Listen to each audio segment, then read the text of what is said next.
ರಾಜ್ಯ ಸಚಿವ ಸಂಪುಟದಲ್ಲಿ ಸ್ಥಾನ ಸಿಗದ ಹಿನ್ನೆಲೆಯಲ್ಲಿ ಉಲ್ಬಣವಾಗಿರುವ ಬಂಡಾಯ ಶಮನಕ್ಕೆ ಕಾಂಗ್ರೆಸ್ ಹೈಕಮಾಂಡ್ ಮುಂದಾಗಿದೆ. ನಿನ್ನೆಯೇ ದೆಹಲಿಗೆ ಬರುವಂತೆ ತುರ್ತು ಬುಲಾವ್ ಕೊಟ್ಟಿದ್ದರಿಂದಾಗಿ ಮಾಜಿ ಸಚಿವರಾದ ಎಂಬಿ ಪಾಟೀಲ್ ಹಾಗೂ ದಿನೇಶ್ ಗುಂಡೂರಾವ್ ದೆಹಲಿಗೆ ತೆರಳಿದ್ರು. ಬಳಿಕ ಹೈಕಮಾಂಡ್ ಬುಲಾವ್ ಮೇರೆಗೆ ಡಿಸಿಎಂ ಪರಮೇಶ್ವರ್ ದೆಹಲಿಗೆ ತೆರಳಿದ್ದಾರೆ. ಅತೃಪ್ತಿಯವನ್ನ ಶಮನ ಮಾಡುವ ಸಲುವಾಗಿ ಪರಮೇಶ್ವರ್ ಸೋತಿದ್ಯಾಕೆ ಅಂತ ಹೈಕಮಾಂಡ್ ಕ್ಲಾಸ್ ತೆಗೆದುಕೊಂಡಿದೆ ಎನ್ನಲಾಗುತ್ತಿದೆ. ಈಗ ಎಂಬಿ ಪಾಟೀಲ್ ಬಂಡಾಯದಿಂದ ಪಕ್ಷಕ್ಕೆ ದೊಡ್ಡ ಡ್ಯಾಮೇಜ್ ಆಗಲಿದೆ ಅನ್ನೋದನ್ನ ಮನಗಂಡ ಕೂಡಲೇ ದೆಹಲಿಗೆ ಬರುವಂತೆ ಬುಲಾವ್ ಕೂಡ ಕೊಡಲಾಗಿತ್ತು. ಹೀಗಾಗಿ ಡಿಸಿಎಂ ಪರಮೇಶ್ವರ್ ಯಾರಿಗೂ ತಿಳಿಯದಂತೆ ಗೌಪ್ಯವಾಗಿ ದೆಹಲಿಗೆ ತೆರಳಿದ್ದಾರೆ. ಇದೇ ವೇಳೆ ದಿನೇಶ್ ಗುಂಡೂರಾವ್ ಜೊತೆ ಕೆಪಿಸಿಸಿ ಅಧ್ಯಕ್ಷ ಸ್ಥಾನದ ಬಗ್ಗೆ ಚರ್ಚೆ ನಡೆಸಲಿದ್ದಾರೆ ಎನ್ನಲಾಗಿದೆ. ಕೊಟ್ರೆ ಡಿಸಿಎಂ ಸ್ಥಾನ ಕೊಡಿ, ಇಲ್ಲದೆ ಹೋದ್ರೆ ಸಚಿವ ಸ್ಥಾನವೇ ಬೇಡ ಅಂತ ಎಂಬಿ ಪಾಟೀಲ್ ಪಟ್ಟು ಹಿಡಿದಿದ್ದಾರೆ. ನಿನ್ನೆ ಪರಮೇಶ್ವರ್, ಡಿಕೆಶಿ, ಸಿಎಂ ಕುಮಾರಸ್ವಾಮಿ ಕೂಡ ಸಂಧಾನಕ್ಕೆ ಯತ್ನಿಸಿದ್ರು. ಎಂಬಿ ಪಾಟೀಲ್ ಮಾತ್ರ ಯಾರ ಮನವೊಲಿಕೆಗೂ ಸೊಪ್ಪು ಹಾಕಿರಲಿಲ್ಲ.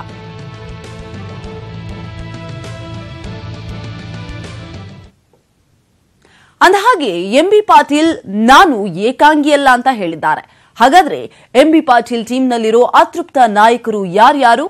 ಈ ಸ್ಟೋರಿ ನಿಮ್ಮ ಮುಂದೆ ಇಡ್ತಿದ್ದೀವಿ ನೋಡಿ. ನಾನು ಏಕಾಂಗಿ ಅಲ್ಲ. ನಾವು ಇವತ್ತು ಅನೇಕ ಸ್ನೇಹಿತರು ನಮ್ಮ ಕಡೆ ಕೂಡಿ, ಸತೀಶ್ ಜಾರಕಿಹೊಳಿ ಇರ್ಬೋದು, ರಮೇಶ್ ಜಾರಕಿಹೊಳಿ ಇರ್ಬೋದು, ಸುಧಾಕರ್ ಇರ್ಬೋದು, MTB ನಾಗರಾಜ್ ಇರ್ಬೋದು, ಇನ್ನೂ ಅನೇಕರು ನಾವೊಂದು 15-20 ಜನ ಇವತ್ತೊಂದು ದಿವಸ ಎಲ್ಲರೂ ಕೂಡ ಇದ್ದೀವಿ. ಕೇಳಿದ್ರಲ್ಲ, ನಾನು ಏಕಾಂಗಿ ಅಲ್ಲ ಅಂತ ನನ್ನ ಜೊತೆ 20ಕ್ಕೂ ಹೆಚ್ಚು ಶಾಸಕರಿದ್ದಾರೆ ಅಂತ ಹೇಳಿದ್ದನ್ನ. ಆ 20 ನಾಯಕರು ಬೇರೆ ಯಾರೂ ಅಲ್ಲ. ಯಮಕನ ಮರಡಿ ಶಾಸಕ ಸತೀಶ್ ಜಾರಕಿಹೊಳಿ, ಹೊಸಕೋಟೆ ಶಾಸಕ MTB Nagaraj, Shantinagar MLA NA Haris, doctor Sudhakar, MB Patil ಟೀಮ್ನಲ್ಲಿದ್ದಾರೆ. ಹಾಗೆ ಹಿರೇಕೆರೂರು ಶಾಸಕ BC ಪಾಟೀಲ್, ಮಾಜಿ ಸಚಿವರಾದ HK ಪಾಟೀಲ್, ಈಶ್ವರ ಖಂಡ್ರೆ ಕೂಡ CS ಶಿವಳ್ಳಿನೂ ಅತೃಪ್ತರ ಟೀಮ್ ಸದಸ್ಯರು. ಚಳ್ಳಕೆರೆ ಶಾಸಕ T ರಘುಮೂರ್ತಿ, ಶಿವಾಜಿನಗರ ಶಾಸಕ ಮಾಜಿ ಸಚಿವ ರೋಷನ್ ಬೇಗ್, ಸಿದ್ದರಾಮಯ್ಯ ಆಪ್ತ HM ರೇವಣ್ಣ, ಸಂಗಮೇಶ್ವರ್ ಕೂಡ ಎಂಬಿ ಪಾಟೀಲ್ ಪಡೆಯಲ್ಲಿ ಗುರುತಿಸಿಕೊಂಡಿದ್ದಾರೆ. ಬಳ್ಳಾರಿಯ ಸಂಡೂರಿನ ಶಾಸಕ ತುಕಾರಾಂ, ಮಾಜಿ ಸಚಿವ PT ಪರಮೇಶ್ವರ್ ನಾಯಕ್, ನಾಗೇಂದ್ರ ಜೊತೆಗೆ ಶಿವರಾಮ ಹೆಬ್ಬಾರ್ ಕೂಡ ಅತೃಪ್ತರ ಬಣದಲ್ಲಿ ಸದ್ದು ಮಾಡ್ತಿದ್ದಾರೆ. ಇವರ ಜೊತೆ ವಿ ಮುನಿಯಪ್ಪ, ಭೀಮ್ನ ನಾಯಕ್, ಬಿ ನಾರಾಯಣ್ ಕೂಡ ಇದ್ದು ಎಲ್ಲ ಅತೃಪ್ತರು ನಾಳೆ ಅಥವಾ ನಾಡಿದ್ದು ಸಭೆ ಸೇರಲಿದ್ದಾರೆ. ಎಂಬಿ ಪಾಟೀಲ್ ರಾಹುಲ್ ಗಾಂಧಿ ಜೊತೆ ಮಾತುಕತೆ ಮುಗಿಸಿ ವಾಪಸ್ ಬಂದ್ಮೇಲೆ ಅತೃಪ್ತ ಶಾಸಕರ ನಿರ್ಧಾರ ಹೊರಬೀಳಬಹುದು. Political bureau, news 18 Kannada. ಇನ್ನು ದೋಸ್ತಿ ಸರ್ಕಾರದಲ್ಲಿ ಎದ್ದಿರೋ ಅಸಮಾಧಾನಕ್ಕೆ ಈಗ ಮದ್ದು ಹಚ್ಚಲು ಸಿದ್ದರಾಮಯ್ಯಗೆ ಹೈಕಮಾಂಡ್ ಸೂಚನೆಯನ್ನ ಕೊಟ್ಟಿದೆ. ಸಿದ್ದರಾಮಯ್ಯ ಮೈಂಡ್ ಗೇಮ್ನಲ್ಲೇ ಇದೆಲ್ಲ ಆಗ್ತಿದೆ ಅನ್ನೋ ಅನುಮಾನದ ಮೇಲೆ ನೀವೇ ಬಗೆಹರಿಸಿ ಅಂತ ಆದೇಶ ಬಂದಿದೆ. ಹಾಗಾದ್ರೆ ಸಿದ್ದರಾಮಯ್ಯ ಹೇಳಿದ್ದು ಏನು? ಸಿದ್ದು ಮಾಡಿದ ಪ್ಲಾನ್ ಎಂಥದ್ದು? ಆ ಎಕ್ಸ್ಕ್ಲೂಸಿವ್ ಸ್ಟೋರಿಯನ್ನ ನೋಡೋಣ. ಮೂಲೆ ಗುಂಪಾಗಿದ್ರು ಅಂತಿದ್ದ ಸಿದ್ದರಾಮಯ್ಯ ಮೈಂಡ್ ಗೇಮ್ ಮಾಡಿದ್ರ? ಅಸಮಾಧಾನ ಬಗೆಹರಿಸಲು ಅಖಾಡಕ್ಕೆ ಕಾಂಗ್ರೆಸ್ ಅಗ್ರಜ ಎಂಟ್ರಿ.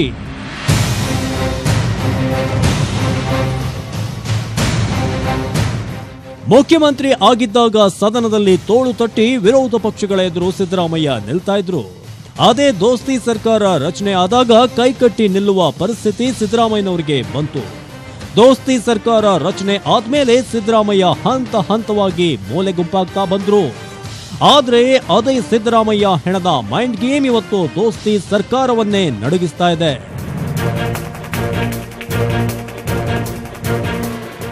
ಹಾಗೆ ನೋಡಿದ್ರೆ ಎಂಬಿ ಪಾಟೀಲ್ ಅಂಡ್ ಟೀಮ್ ಅತೃಪ್ತರಾಗಿ ಆಕ್ರೋಶ ಹೊರಹಾಕ್ತಿರೋದ್ರ ಹಿಂದೆ ಸಿದ್ದರಾಮಯ್ಯ ಹೆಸರು ಕೇಳಿ ಬರ್ತಾ ಇದೆ. ಇದಕ್ಕೆ ನಿಖರ ಕಾರಣಗಳು ಇವೆ. ಅದೇನಂದ್ರೆ, ಮೈತ್ರಿ ಮಂಡಲ ರಚನೆ ವೇಳೆ ಸಿದ್ದರಾಮಯ್ಯ ಆಪ್ತರಿಗೆ ಕೊಡಲಾಯಿತು. ಇದರಿಂದ ಕೆಲವು ನಾಯಕರು ಸಿದ್ದರಾಮಯ್ಯ ವಿರುದ್ಧ ಬಹಿರಂಗವಾಗಿ ಸಿಟ್ಟು ಹೊರಹಾಕ್ತಾ ಬಂದ್ರು. ಅತೃಪ್ತ ಶಾಸಕರು ಆಕ್ರೋಶ ಹೊರಹಾಕ್ತಿದ್ರು. ಸಿದ್ದರಾಮಯ್ಯ ಸೈಲೆಂಟ್ ಆಗಿದ್ರು. ಸಮಸ್ಯೆ ಬಗೆಹರಿಸದೆ ಬಾದಾಮಿ ಪ್ರವಾಸದಲ್ಲಿ ಸಿದ್ದರಾಮಯ್ಯ ಬ್ಯುಸಿಯಾದ್ರು. ಎಲ್ಲ ಗೊತ್ತಿದ್ದು ಆಪ್ತರಿಗೆ ಏನೂ ಹೇಳದೆ ಸಿದ್ದರಾಮಯ್ಯ ಮೌನವಾಗಿದ್ದಾರೆ. ಹೀಗಾಗಿ ಅಸಮಾಧಾನದ ಹಿಂದೆ ಸಿದ್ದರಾಮಯ್ಯ ಇದ್ದಾರೆ ಎಂಬ ಅನುಮಾನ ಹೈಕಮಾಂಡ್ಗೂ ಬಂದಿದೆ. ಎಷ್ಟೆಲ್ಲ ಗೊತ್ತಾದ್ಮೇಲೇನೆ ಹೈಕಮಾಂಡ್ ಸಿದ್ದರಾಮಯ್ಯನವರಿಗೆ ಖುದ್ದು ಕರೆ ಮಾಡಿ ಅಸಮಾಧಾನ ಸರಿಪಡಿಸಿ ಎಂಬ ಸಂದೇಶ ಕಳಿಸಿದೆ. ಸಿದ್ದರಾಮಯ್ಯ ಬೆಂಗಳೂರಿಗೆ ಬರ್ತಾರೆ ಅಂತ ಹೇಳಲಾಗ್ತಿದೆ. ಜೊತೆಗೆ ಇವತ್ತು ಸಿದ್ದರಾಮಯ್ಯನವರೇ ಅಸಮಾಧಾನ ಇದೆ, ಎಲ್ಲವೂ ಸರಿ ಹೋಗುತ್ತೆ ಅಂತ ಬಾದಾಮಿಯಲ್ಲಿ ಹೇಳಿಕೆ ಕೊಟ್ಟಿದ್ದಾರೆ. ನಮ್ಮವರು ಯಾರು ಕೂಡ ಪಕ್ಷ ಬಿಟ್ಟು ಹೋಗಲ್ಲ. ಅಸಮಾಧಾನ ಇರೋದು ನಿಜ, ಅಸಮಾಧಾನವನ್ನು ನಾವು ಬಗೆಹರಿಸ್ತೀವಿ. ಅಸಮಾಧಾನ ಬಗೆಹರಿಸಲು ಅಗ್ರಜನೆ ಅಖಾಡಕ್ಕೆ ಇಳಿತಿರೋದ್ರಿಂದ ಸೋಮವಾರದ ಒಳಗೆ ಅತೃಪ್ತ ಶಾಸಕರ ಅಸಮಾಧಾನಕ್ಕೆ ಕ್ಲೈಮ್ಯಾಕ್ಸ್ ಬಿದ್ರೂ ಬೀಳಬಹುದು. Political bureau, news 18 Kannada. ಇನ್ನು ಸದ್ಯದ ರಾಜಕೀಯ ವಿದ್ಯಮಾನಗಳ ಕುರಿತು ಮಾಜಿ ಸಿಎಂ ಸಿದ್ದರಾಮಯ್ಯ ಜೊತೆ ನಮ್ಮ ವಿಜಯಪುರ ಪ್ರತಿನಿಧಿ ಮಹೇಶ್ ವಿ ಶೆಟ್ಟಗಾರ್ ಚಿಟ್ಚಾಟ ಮಾಡಿದ್ದಾರೆ. ಬನ್ನಿ ನೋಡೋಣ. ಸಂಪುಟ ವಿಸ್ತರಣೆ ಆದ್ಮೇಲೆ ಅಸಮಾಧಾನ ಭುಗಿಲಿದ್ದರೆ ಎಲ್ಲರೂ ನಿಮ್ಮ ಆತ್ಮೀಯರಿದ್ದಾರೆ, ಅವರಿಗೆ ಯಾವ ತರ ಮನವೊಲಿಸಕ್ಕೆ ಪ್ರಯತ್ನ ಮಾಡ್ತೀರಿ? ನಿಮ್ಮ ಮಾತು ಕೇಳ್ತಾರ? ಮಂತ್ರಿ ಆಗಿರೋರು ನನ್ನ ಆತ್ಮೀಯರೇ, ಸಿಗದೇ ಇದ್ದವರು ಆತ್ಮೀಯರೇ, ಎಲ್ರಿಗೂ ಕೊಡಕ್ಕಾಗಲ್ವಲ್ಲಪ್ಪ. ಈಗ ನೀವು ಉತ್ತರ ಕರ್ನಾಟಕದಿಂದ ಆಯ್ಕೆ ಆಗಿದ್ರಿ, ಆ ಸಚಿವ ಸಂಪುಟದಲ್ಲಿ ದಕ್ಷಿಣ ಕರ್ನಾಟಕದಲ್ಲಿ ಹೆಚ್ಚಿನ ಆದ್ಯತೆ ಕೊಟ್ಟಿದ್ರೆ ಉತ್ತರ ಕರ್ನಾಟಕದವ್ರಿಗೆ ಇಲ್ಲ ಅಂತ ಆರೋಪ ಕೇಳಿ ಬರ್ತದೆ. ನೋಡಿ, ಹೆಚ್ಚು ಜನ ಜೆಡಿಎಸ್ನವರು ಅಲ್ಲಿ ಗೆದ್ದು ಬಂದಿದ್ದವರು, ಅವ್ರಿಗೆ ಹೆಚ್ಚು ಜನ ಸಿಕ್ಬಿಟ್ಟದ, ಹಂಗಾಗಿ ಕಾಣಿಸುತ್ತೆ. ಹಂಗೆ ಆಮೇಲೆ ಸಚಿವ ಸಂಪುಟ ವಿಸ್ತರಣೆಯಲ್ಲಿ ಪರಮೇಶ್ವರ್ ಅವ್ರ ಕೈ ಮೇಲಾಗಿದೆ, ನಿಮ್ಮ ಆಪ್ತರಿಗೆ ಹೆಚ್ಚಿಗೆ ಸ್ಥಾನ ಸಿಕ್ಕಿಲ್ಲ. ಆಮೇಲೆ ನಿಮ್ಮ ಆತ್ಮೀಯರೇನಿದ್ರು ಕುರುಬ ಸಮಾಜದವ್ರಿಗೆ ನೀವು ವಿಲನ್ ಆಗಿದ್ರಿ ಅಂತ MTV ನಾಗರಾಜ್ ಅವರು ಆರೋಪ ಮಾಡ್ತಾ ಇದ್ದಾರೆ. ನಾವು ಕೆಲವು ಉತ್ತರ ಕೊಡಲ್ಲ ನೋಡಿ ಸರ್. ಆಮೇಲೆ ಈಗ MB ಪಾಟೀಲ್ ಅವರು ಏನು ಬಂಡಾಯ ಎತ್ತಿದ್ದಾರೆ, ಅವ್ರಿಗೆ ನಿಮ್ ಪ್ರೋತ್ಸಾಹ ಇದೆ ಅಂತ ಆರೋಪ ಕೇಳಿ ಬರ್ತಾ ಇದೆ. MB ಪಾಟೀಲ್ ಅವರು ಏನೀಗ ಸಚಿವ ಸ್ಥಾನ ಸಿಗದಿರೋದಕ್ಕೆ ಬಂಡಾಯ ಎತ್ತಿದ್ದಾರೆ, ಅದರಲ್ಲಿ ತಮ್ಮ ಪ್ರೋತ್ಸಾಹ ಇದೆ ಅವರಿಗೆ ಅಂತ ಹೇಳಿ ಮಾತು ಕೇಳಿ ಬರ್ತಾ ಇದೆ. ಎಲ್ಲ ಸುಳ್ಳು. They are all baseless allegation. Sir, ಈಗ ಊಹಾಪೋಹಗಳು. ಈಗೇನು ಅಸಮಾಧಾನಗೊಂಡಿದ್ದಾರೆ, ಅವ್ರನ್ನ ಶಮನ ಪಡಿಸೋಕೆ ಹೈಕಮಾಂಡದವ್ರು ನಿಮ್ಗೆ ಏನಾದ್ರು ಫೋನ್ ಮಾಡಿದ್ರ ಅಥವಾ ನಾವೇ ಮಾಡ್ತಾ ಇದೀವಿ? ಇದು ಸಿದ್ದರಾಮಯ್ಯ ಅವರು ಹೇಳೋ ಮಾತು. ಈಗೇನು ಒಂದು ಅಸಮಾಧಾನಗೊಂಡಿದ್ದಾರೆ, ಅವರು ಕೂಡ ನಮ್ಮವರೇ, ಸಚಿವರಾದವರು ಕೂಡ ನಮ್ಮವರೇ ಅಂತ ಹೇಳಿದ್ರೆ ಅವ್ರನ್ನೆಲ್ಲ ಸಮಾಧಾನ ಪಡಿಸೋಕೆ ನಾವು ಪ್ರಯತ್ನ ಮಾಡ್ತೀವಿ ಅಂತ ಹೇಳಿ ಸಿದ್ದರಾಮಯ್ಯನವರು ಹೇಳಿದ್ದಾರೆ. ಕ್ಯಾಮರಾ ಪರ್ಸನ್ ಸುನಿಲ್ ಜೊತೆ ಮಹೇಶ್ ಶೆಟ್ಟಗಾರ್, ನ್ಯೂಸ್ 18 ಕನ್ನಡ, ಬಾಗಲಕೋಟೆ. ಸರ್ಕಾರ ರಚನೆಯಲ್ಲಿ ಬುದ್ಧಿವಂತಿಕೆ ತೋರಿದ ಗೌಡ್ರು ಸಂಪುಟ ರಚನೆ, ಖಾತೆ ಹಂಚಿಕೆಯಲ್ಲಿ ಕೂಡ ಅದೇ ಚಾಣಾಕ್ಷತನ ಮೆರೆದಿದ್ದಾರೆ. ಮಹತ್ವದ ಖಾತೆಗಳು ದೇವೇಗೌಡರ ಕುಟುಂಬದಲ್ಲೇ ಉಳಿದುಕೊಂಡಿದ್ದು, ಖಾತೆಗಾಗಿ ಕ್ಯಾತೆ ಮಾಡ್ತಿದ್ದವರಿಗೆ ಸಂಬಂಧವಿಲ್ಲದ ಖಾತೆ ನೀಡಿ ಮುಜುಗರಕ್ಕೀಡು ಮಾಡಿದ್ದಾರೆ. ಕಾಂಗ್ರೆಸ್ ನಾಯಕರು ಖಾತೆ ಹಂಚಿಕೆ ವೇಳೆ ಚಾಣಾಕ್ಷತನವನ್ನ ತೋರಿದ್ದು, ಅರ್ಹತೆಗೂ ಮೀರಿದ ಖಾತೆ ಪಡೆದವರಲ್ಲಿ ಜಂಜಾಟ ಶುರುವಾಗಿದೆ. ಬೇಡವಾದ ಖಾತೆ ಕೊಟ್ಟಿದ್ದಾರೆ ಅನ್ನೋ ಕಾರಣಕ್ಕೆ ಮೇಲುಕೋಟೆ ಶಾಸಕ ಪುಟ್ಟರಾಜು ಮುನಿಸಿಕೊಂಡಿದ್ದಾರೆ ಎನ್ನಲಾಗ್ತಿದೆ. ಇಂದು ಸುದ್ದಿಗೋಷ್ಠಿಯನ್ನು ನಡೆಸಿ ಮಹತ್ವದ ನಿರ್ಧಾರ ಪ್ರಕಟ ಮಾಡೋ ಸಾಧ್ಯತೆ ಕೂಡ ಇದೆ. ಹಾಗಾದ್ರೆ ಯಾರ್ಯಾರಿಗೆ ಯಾವ ಖಾತೆ ಸಿಕ್ಕಿದೆ ಅನ್ನೋದನ್ನ ನೋಡ್ತಾ ಹೋಗೋದಾದ್ರೆ, ಕುಮಾರಸ್ವಾಮಿ ಅವರ ಕೈಯಲ್ಲಿ ಮುಖ್ಯಮಂತ್ರಿ, ಇಂಧನ ಖಾತೆ, ಅಬಕಾರಿ ಖಾತೆ, ಹಣಕಾಸು, ಅದೇ ರೀತಿಯಾಗಿ ವಾರ್ತಾ ಇಲಾಖೆಯ ಖಾತೆ ಕೂಡ ಇದೆ. ದೇವೇಗೌಡರ ಬೀಗರಾಗಿರುವ DC ತಮ್ಮಣ್ಣರಿಗೆ ಸಾರಿಗೆ ಖಾತೆ ಸಿಕ್ಕಿದೆ. ಹಿರಿಯ ಮಗ HD ರೇವಣ್ಣ ಅವರ ಹೆಗಲಿಗೆ ಲೋಕೋಪಯೋಗಿ ಖಾತೆಯನ್ನ ವಹಿಸಲಾಗಿದೆ. 8ನೇ ತರಗತಿ ಓದಿರುವ GT ದೇವೇಗೌಡರಿಗೆ ಉನ್ನತ ಶಿಕ್ಷಣ ಖಾತೆಯನ್ನ ಕೊಡಲಾಗಿದೆ. GT ದೇವೇಗೌಡರು ಬೇಡ ಅನ್ನೋ ಹಾಗೂ ಇಲ್ಲ ಇಟ್ಟುಕೊಳ್ಳಲು ಆಗದಿದ್ದಂತಹ ಪರಿಸ್ಥಿತಿಗೆ ಇದೀಗ GT ದೇವೇಗೌಡರು ಒಳಗಾಗಿದ್ದಾರೆ. ಅಷ್ಟೇ ಅಲ್ಲ, ಸಾರಿಗೆ ಅಂತ ಹೇಳಿ CS ಪುಟ್ಟರಾಜು ಅವರಿಗೆ ಸಣ್ಣ ನೀರಾವರಿ ಖಾತೆಯನ್ನ ಕೊಡಲಾಗಿದೆ. ಇನ್ನು ಕಂದಾಯ ಖಾತೆಯನ್ನ ಪಡೆಯೋದ್ರಲ್ಲಿ RV ದೇಶಪಾಂಡೆ ಯಶಸ್ವಿಯಾಗಿದ್ದಾರೆ. ಮಗನಿಗೆ ಪ್ರಮುಖ ಖಾತೆ ಕೊಡಿಸುವಲ್ಲಿ ಮಲ್ಲಿಕಾರ್ಜುನ್ ಖರ್ಗೆ ಅವರು ಯಶಸ್ವಿಯಾಗಿದ್ದಾರೆ. ಯಾಕಂತ ಹೇಳಿದ್ರೆ ಅತಿ ಹೆಚ್ಚು ಬಜೆಟ್ನ ಸಮಾಜ ಕಲ್ಯಾಣ ಖಾತೆಯನ್ನ ಪ್ರಿಯಾಂಕ್ ಖರ್ಗೆ ಪಡೆದುಕೊಂಡಿದ್ದಾರೆ. DCM ಪರಮೇಶ್ವರ್ಗೆ ಗೃಹ ಖಾತೆಯ ಜೊತೆಗೆ ಬೆಂಗಳೂರು ಅಭಿವೃದ್ಧಿ ಖಾತೆಯನ್ನ ಕೂಡ ಕೊಡಲಾಗಿದೆ. ಇನ್ನು ನಿರೀಕ್ಷೆಯಂತೆಯೇ DK ಶಿವಕುಮಾರ್ಗೆ ಜಲಸಂಪನ್ಮೂಲ ಖಾತೆ, ಅದೇ ರೀತಿಯಾಗಿ ವೈದ್ಯಕೀಯ ಶಿಕ್ಷಣ ಇಲಾಖೆಯನ್ನ ಕೂಡ ವಹಿಸಲಾಗಿದೆ. ಹಾಗಾದ್ರೆ ವಲಸಿಗ ಜಮೀರ್ ಅಹ್ಮದ್ಗೂ ಭರ್ಜರಿ ರಂಜಾನ್ ಗಿಫ್ಟ್ ಅನ್ನ ಈ ಬಾರಿ ಕೊಡಲಾಗಿದೆ. ಮೈತ್ರಿ ಸರ್ಕಾರದ ಏಕೈಕ ಮಹಿಳಾ ಸಚಿವೆ ಜಯಮಾಲಾರಿಗೆ ಬಂಪರ್ ಆಫರ್ ಸಿಕ್ಕಿದೆ. ಯಾಕಂತ ಹೇಳಿದ್ರೆ ಮಹಿಳಾ ಮತ್ತು ಮಕ್ಕಳ ಕಲ್ಯಾಣ ಇಲಾಖೆ ಖಾತೆಯನ್ನ ಜಯಮಾಲಾ ಅವರಿಗೆ ವಹಿಸಲಾಗಿದೆ.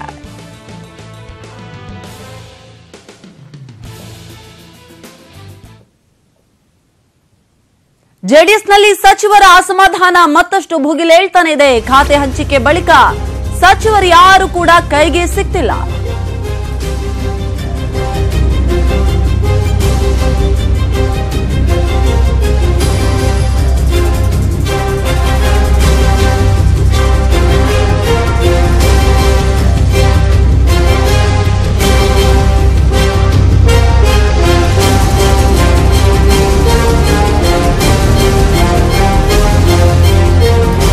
ಜೆಡಿಎಸ್ನಲ್ಲಿ ಭುಗಿಲೆದ್ದಿದೆ ಸಚಿವರ ಅಸಮಾಧಾನ.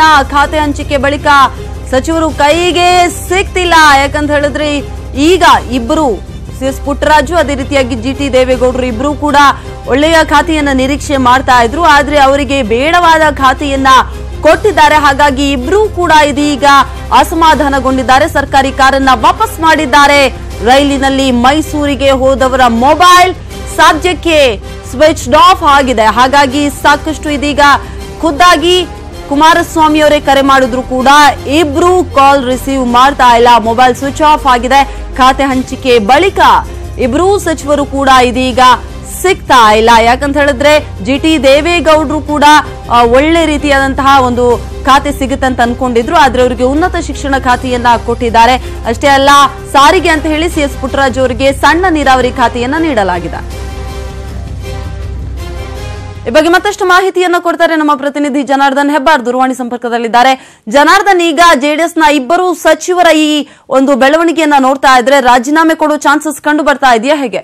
ಶಮೀರಾ, ಖಾತೆ ಹಂಚಿಕೆ ಬಳಿಕ ಜೆಡಿಎಸ್ ನಲ್ಲಿ ಅಸಮಾಧಾನ ಭುಗಿಲೆದ್ದಿದೆ. ಸಚಿವರೆಲ್ಲರೂ ಕೂಡ ಸಾಕಷ್ಟು ಜನ ಹಿರಿಯರೆಲ್ಲರೂ ಕೂಡ ನಿರೀಕ್ಷೆ ಮಾಡಿದ್ದ ಖಾತೆ ಒಂದಾಗಿತ್ತು. ಅವ್ರಿಗೆ ರಿಕ್ವೆಸ್ಟ್ ಕೂಡ ಮಾಡ್ಕೊಂಡಿದ್ರು ಮುಖ್ಯಮಂತ್ರಿಗಳೆಲ್ಲ. ಆದ್ರೆ ಅವರಿಗೆ ಸಿಕ್ಕಿದ ಖಾತೆಯೇ ಬೇರೆ ಇದೆ. ಈ ಕಾರಣಕ್ಕಾಗಿ ತೀವ್ರ ಅಸಮಾಧಾನವನ್ನು ವ್ಯಕ್ತಪಡಿಸಿದ್ದಾರೆ. ಯಾರ ಕೈಗೂ ಸಿಗದೇನೆ ನಿನ್ನೆ ಖಾತೆ ಹಂಚಿಕೆ ಆಯ್ತು. ರಾತ್ರಿ ಸುಮಾರು 9 ಗಂಟೆ ವೇಳೆಗೆ ಖಾತೆ ಎಲ್ಲೂ ಕೂಡ ನಿರೀಕ್ಷೆ ಅವರಿಗೆ ಕೈಗೆ ಸಿಕ್ಕದ ನಂತರದಲ್ಲಿ, ಪಟ್ಟಿ ಸಿಕ್ಕದ ನಂತರದಲ್ಲಿ ಎಲ್ಲರೂ ಕೂಡ ಅಸಮಾಧಾನ ವ್ಯಕ್ತಪಡಿಸ್ತಾ ಇದ್ದಾರೆ ಸಾಕಷ್ಟು ಜನ ಜೆಡಿಎಸ್ ನಲ್ಲಿ. ಅದರಲ್ಲೂ ಪ್ರಮುಖವಾಗಿ ಸಿಎಸ್ ಪುಟ್ಟರಾಜು ಹಾಗೂ ಜಿಟಿ ದೇವೇಗೌಡ ಇಬ್ರು ಕೂಡ ಅಸಮಾಧಾನ ವ್ಯಕ್ತಪಡಿಸಿ ಸರ್ಕಾರಿ ಕಾರನ್ನು ಕೂಡ ವಾಪಸ್ ಕೊಟ್ಟು ತಕ್ಷಣನೇ ಮೊಬೈಲ್ ಅನ್ನು ಸ್ವಿಚ್ ಆಫ್ ಮಾಡಿ ತಮ್ಮ ತಮ್ಮ ಮನೆಗಳಿಗೆ ತೆರಳಿದ್ದಾರೆ ಅಂತ ಮಾಹಿತಿ ಲಭ್ಯ ಆಗಿದೆ. ಅಲ್ಲದೆ ಸ್ವತಃ ಮುಖ್ಯಮಂತ್ರಿಗಳೇ ಅವ್ರಿಗೆ ಫೋನ್ ಮಾಡಿ ಮಾತನಾಡೋಣ ಅಂತಂದ್ರು ಸಹಿತ ಫೋನಿಗೆ ಸಿಗ್ತಾ ಇಲ್ಲ. ಅವರ ಜೊತೆಯಲ್ಲಿ ಇರುವಂತವ್ರನ್ನ ಪಿಎಗಳು ಮತ್ತೆ ಗನ್ಮೆನ್ಗಳ ಮೊಬೈಲ್ ಅನ್ನು ಕೂಡ ಸ್ವಿಚ್ ಆಫ್ ಮಾಡಿಸಿ ಅಜ್ಞಾತ ಸ್ಥಳಕ್ಕೆ ಹೋಗಿದ್ದಾರೆ. ನಾಳೆ ದಿನ ಜಿಟಿ ದೇವೇಗೌಡರ ಕ್ಷೇತ್ರದಲ್ಲಿ ದೊಡ್ಡ ಮಟ್ಟದಲ್ಲಿ ಕಾರ್ಯಕ್ರಮವನ್ನು ಕೂಡ ಹಮ್ಮಿಕೊಂಡಿದ್ರು. ಅವರು ಸಮಾವೇಶ ಮಾಡಬೇಕು, ರ್ಯಾಲಿ ಮಾಡಬೇಕು ಅಂತ ಹೇಳಿ ಒಂದು ತೀರ್ಮಾನವನ್ನು ಮಾಡಿದ್ರು. ಆ ಕಾರ್ಯಕ್ರಮವನ್ನು ಕೂಡ ರದ್ದು ಮಾಡಿದ್ದಾರೆ. ಈ ಕಾರ್ಯಕರ್ತರೆಲ್ಲರೂ ಕೂಡ ಒತ್ತಡ ಆಗ್ತಾ ಇದ್ದಾರೆ, ರಾಜೀನಾಮೆ ಕೊಡಿ, ಸಚಿವ ಸ್ಥಾನಕ್ಕೆ ರಾಜೀನಾಮೆ ಕೊಡಿ ಅಂತ ಹೇಳಿ ಒತ್ತಡ ಆಗ್ತಾ ಇದ್ದಾರೆ ಅನ್ನೋ ಮಾಹಿತಿ ಕೂಡ ಲಭ್ಯ ಆಗಿದೆ. ಹಾಗಾಗಿ ಇವತ್ತಿನ ರಾಜಕೀಯ ಬೆಳವಣಿಗೆ ಬಹಳ ಕುತೂಹಲನ ಮೂಡಿಸಿದೆ. Shamira, thank you Janardhan Hebbar. JDS MLC Afsar Agha ನಿಧನರಾಗಿದ್ದಾರೆ.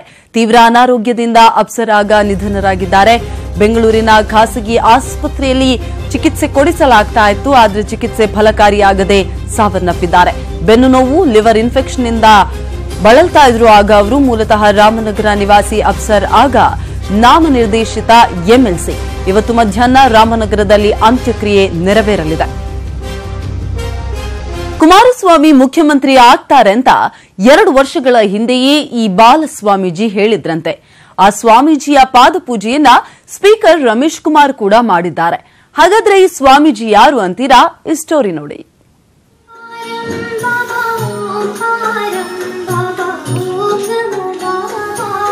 ಚಿಕ್ಕಮಗಳೂರಿನ ಈ ಬಾಲಸ್ವಾಮೀಜಿ ಹೆಸರು ವಿನಯ್ ಗುರೂಜಿ. ಸ್ಪೀಕರ್ ರಮೇಶ್ ಕುಮಾರ್ ಪೂಜೆ ಮಾಡುತ್ತಿದ್ದ ವಿಡಿಯೋ ಸಾಮಾಜಿಕ ಜಾಲತಾಣಗಳಲ್ಲಿ ವೈರಲ್ ಆಗಿತ್ತು. ಈ ಬಗ್ಗೆ ಮಾಧ್ಯಮದವರು ಕೇಳಿದ್ಕೆ ಸ್ಪೀಕರ್ ಗರಂ ಆದ್ರು. ನಾನು ದೇಗುಲಕ್ಕಾದ್ರೂ ಹೋಗ್ತೀನಿ, ಸ್ಮಶಾನಕ್ಕಾದ್ರೂ ಹೋಗ್ತೀನಿ, ಕೇಳೋದಕ್ಕೆ ನೀವ್ಯಾರು ಅಂತಂದ್ರು. ಸ್ವಾಮೀಜಿ ಹತ್ರಕ್ಕಾದ್ರೂ ಹೋಗ್ತೀನಿ, ಮಸೀದಿಗಾದ್ರೂ ಹೋಗ್ತೀನಿ, ಸ್ಮಶಾನಕ್ಕಾದ್ರೂ ನಿಮ್ಗೇನು ಸಂಬಂಧ? ನಮ್ಮ ದೈನಂದಿನ ಜೀವನ ಅದು. ನಿಮಗೆ ಸಂಬಂಧ ಏನ್ರಿ? ಅದು ನಿಜ ಆಗುತ್ತೋ ಸುಳ್ಳಾಗತ್ತೋ ಅನ್ನೋದು ಸಾರ್ವಜನಿಕ ಜೀವನಕ್ಕೆ ಸಂಬಂಧಿಸಿದ್ಯಾ? ನನ್ನ ಖಾಸಗಿ ಬದುಕಿರೋದಿಲ್ವಾ? ನನಗೆ ಹೆಂಡತಿ, ಮಕ್ಕಳು, ಸ್ನೇಹಿತರು, ಸಂಬಂಧಿಗಳು, ಅವ್ರ ನಂಬಿಕೆಗಳು ಇವೆಲ್ಲ ಇರೋದಿಲ್ವಾ? ಈ ಸ್ವಾಮೀಜಿ ಭಾರಿ ಹೆಸರು ಮಾಡಿದ್ದು ಕುಮಾರಸ್ವಾಮಿ ಮುಖ್ಯಮಂತ್ರಿ ಆಗ್ತಾರೆ ಅಂತ 2 ವರ್ಷದ ಹಿಂದೆಯೇ ಹೇಳಿದ್ರಂತೆ. ಈ ಹಿನ್ನೆಲೆಯಲ್ಲಿ ಮಾಜಿ ಪ್ರಧಾನಿ ಎಚ್.ಡಿ. ದೇವೇಗೌಡರು ರಮೇಶ್ ಕುಮಾರ್ಗೂ ಮುಂಚೆಯೇ ಪಾದಪೂಜೆ ಮಾಡಿದ್ರಂತೆ.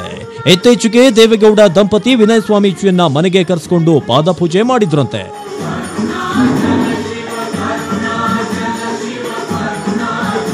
ಒಟ್ನಲ್ಲಿ ರಾಜಕಾರಣಿಗಳು ಸ್ವಾಮೀಜಿಗಳ ಕಾಲಿಗೆ ಬೀಳೋದು ಸಾಮಾನ್ಯವಾಗಿದೆ. ಇನ್ನು ಯಾರೆಲ್ಲ ಈ ಸ್ವಾಮೀಜಿ ಮೊರೆ ಹೋಗ್ತಾರೋ ಕಾದ್ ನೋಡ್ಬೇಕು. Bureau report, news 18 Kannada. ಹಾಸನದ ಪುಷ್ಪಗಿರಿ ಬೆಟ್ಟದಲ್ಲಿ ಕಾರು ಹೊತ್ತಿ ಉರಿದಿದೆ. ತಡರಾತ್ರಿ i10 ಕಾರು ಹೊತ್ತಿ ಉರಿದಿದೆ.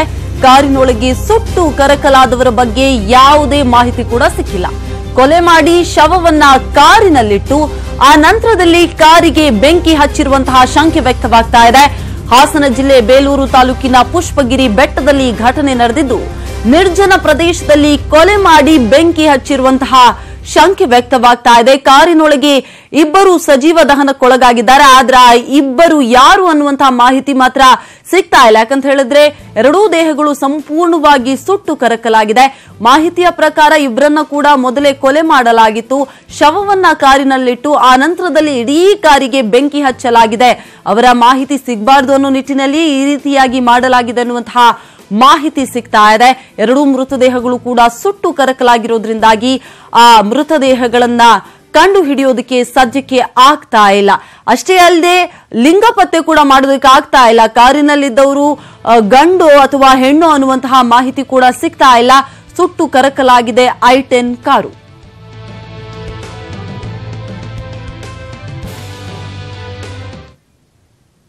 ಇನ್ನು ಚಲಿಸ್ತಾ ಇದ್ದ ಕಾರಿನ ಬ್ಯಾಟರಿ ಸ್ಫೋಟಗೊಂಡ ಪರಿಣಾಮ ರಸ್ತೆ ನಡುವೆ ಕಾರು ಧಗಧಗನೆ ಹೊತ್ತಿ ಉರಿದಿದೆ. ಉಡುಪಿಯ ಬ್ರಹ್ಮಾವರ ಸಮೀಪ ಈ ಘಟನೆ ನಡೆದಿದೆ. ಕುಂದಾಪುರದ ಕಾರ್ತಿಕನ್ನೂರಿಗೆ ಸೇರಿದ್ದ i20 ಕಾರು ಇದಾಗಿದೆ. ಉಡುಪಿಯಿಂದ ಕುಂದಾಪುರಕ್ಕೆ ಪತ್ನಿಯೊಂದಿಗೆ ತೆರಳ್ತಾ ಇದ್ರು. ಬ್ಯಾಟರಿಯಲ್ಲಿ ಹೊಗೆ ಬರ್ತಾ ಇರುವುದನ್ನ ಕಂಡು ತಕ್ಷಣ ಕಾರನ್ನ ನಿಲ್ಲಿಸಿ ದಂಪತಿ ಕಾರಿನಿಂದ ಇಳಿದಿದ್ದಾರೆ. ಕೆಲವೇ ಕ್ಷಣದಲ್ಲಿ ಕಾರು ಬೆಂಕಿಯಿಂದ ಹೊತ್ತಿ ಉರಿದಿದೆ. ಅಗ್ನಿಶಾಮಕ ದಳದ ಸಿಬ್ಬಂದಿ ಕಾರನ್ನ ನಂದಿಸಿದ್ದಾರೆ. ಬ್ರಹ್ಮಾವರ ಪೊಲೀಸ್ ಠಾಣೆಯಲ್ಲಿ ಪ್ರಕರಣ ದಾಖಲಾಗಿದೆ. ರಾಜ್ಯಾದ್ಯಂತ ಮಳೆ ಆರ್ಭಟ ಜೋರಾಗಿದೆ. ಕರಾವಳಿ ಭಾಗದಲ್ಲಿ ಹೆಚ್ಚಿನ ಪ್ರಮಾಣದಲ್ಲಿ ಮಳೆಯಾಗ್ತಾ ಇದ್ದು, ದಕ್ಷಿಣ ಕನ್ನಡ, ಉಡುಪಿ ಹಾಗೂ ಕೊಡಗು ಜಿಲ್ಲೆಗಳಲ್ಲಿ ಇವತ್ತು ಶಾಲಾ ಕಾಲೇಜಿಗೆ ರಜೆಯನ್ನ ಘೋಷಿಸಲಾಗಿದೆ. ಕರಾವಳಿ ಭಾಗದಲ್ಲಿ ಇನ್ನೂ 2-3 ದಿನ ಭಾರೀ ಮಳೆಯಾಗುವ ನಿರೀಕ್ಷೆ ಇದೆ. ಇದೇ ಕಾರಣಕ್ಕೆ ಹೈ ಅಲರ್ಟ್ ಘೋಷಿಸಲಾಗಿದೆ. ಕಡಲಿಗೆ ಇಳಿಯದಂತೆ ಮೀನುಗಾರರಿಗೆ ಸೂಚಿಸಲಾಗಿದೆ. ಇನ್ನು ಕರಾವಳಿಯಲ್ಲಿ ಮಳೆ ಅವಾಂತರದಿಂದ ಜನಜೀವನ ಅಸ್ತವ್ಯಸ್ತವಾಗಿದೆ. ನಿನ್ನೆ ಮಂಗಳೂರಿನಲ್ಲಿ ಮಳೆ ಬರುವ ವೇಳೆ ಮರವೊಂದು ಬಿದ್ದಿದೆ. ಅದೃಷ್ಟಕ್ಕೆ ಮರದ ಕೆಳಗೆ ಹೋಗ್ತಾ ಇದ್ದವರೆಲ್ಲರೂ ಕೂಡ ಬಚಾವಾಗಿದ್ದಾರೆ. ಮರ ಬೀಳೋ ದೃಶ್ಯ ಸಿಸಿಟಿವಿಯಲ್ಲಿ ಸೆರೆಯಾಗಿದೆ. ಪ್ರಧಾನಿ ನರೇಂದ್ರ ಮೋದಿಯವರನ್ನ ರಾಜೀವ್ ಗಾಂಧಿ ಹತ್ಯೆ ನಡೆಸಿದ ಮಾದರಿಯಲ್ಲಿಯೇ ಹತ್ಯೆ ನಡೆಸೋಕೆ ಮಾವೋವಾದಿಗಳೇ ಸ್ಕೆಚ್ ಹಾಕಿದ್ದಾರೆ. ಈ ಒಂದು ಆಘಾತಕಾರಿ ವಿಷಯ ಬಹಿರಂಗವಾಗಿದೆ. ಮಹಾರಾಷ್ಟ್ರದ ಕೋರೆಗಾಂವ್ ಭೀಮಾ ಹಿಂಸಾಚಾರ ಪ್ರಕರಣಕ್ಕೆ ಸಂಬಂಧಪಟ್ಟ ಹಾಗೆ ಪುಣೆ ಪೊಲೀಸರು 5 ಬಂಧಿಸಿದ್ದಾರೆ. 5 ಆರೋಪಿಗಳ ಮನೆಯಲ್ಲೂ ತೀವ್ರ ಶೋಧ ನಡೆಸಿದಾಗ ಓರ್ವ ಆರೋಪಿಯ ಲ್ಯಾಪ್ಟಾಪ್ನಲ್ಲಿ ಮೋದಿ ಹತ್ಯೆಗೆ ಸಂಚು ರೂಪಿಸಿದ್ದ ಪತ್ರವೊಂದು ಪತ್ತೆಯಾಗಿದೆ. ಮೋದಿ ರಾಜ್ ಹಿಂದುತ್ವ ಪ್ರತಿಪಾದನೆ ದಿನೇ ದಿನೇ ಹೆಚ್ಚಾಗ್ತಾನೆ ಇದೆ. ಹಾಗಾಗಿ ಬಿಹಾರ ಮತ್ತು ಪಶ್ಚಿಮ ಬಂಗಾಳದಲ್ಲೂ ಇದರ ಛಾಪು ಮೂಡ್ತಾ ಇದೆ. ಮೋದಿ ಯಶಸ್ವಿಯಾಗಿ 15 ರಾಜ್ಯಗಳಲ್ಲಿ ಬಿಜೆಪಿ ಸರ್ಕಾರವನ್ನು ರಚಿಸಿದ್ದಾರೆ. ಇದು ಹೀಗೆ ಮುಂದುವರಿದರೆ ಎಲ್ಲಾ ರಾಜಕೀಯ ಪಕ್ಷಗಳಿಗೂ ಗಂಡಾಂತರವಿದೆ. ಹೀಗಾಗಿ ಕಿಶನ್ ಮತ್ತು ಇತರೆ ಹಿರಿಯರು ಮೋದಿ ರಾಜ್ ಅಂತ್ಯ ನೋಡಲು ಬಯಸ್ತಾ ಇದ್ದಾರೆ ಅಂತ ಬರೆದುಕೊಂಡಿದ್ದಾರೆ ಎನ್ನಲಾಗಿದೆ.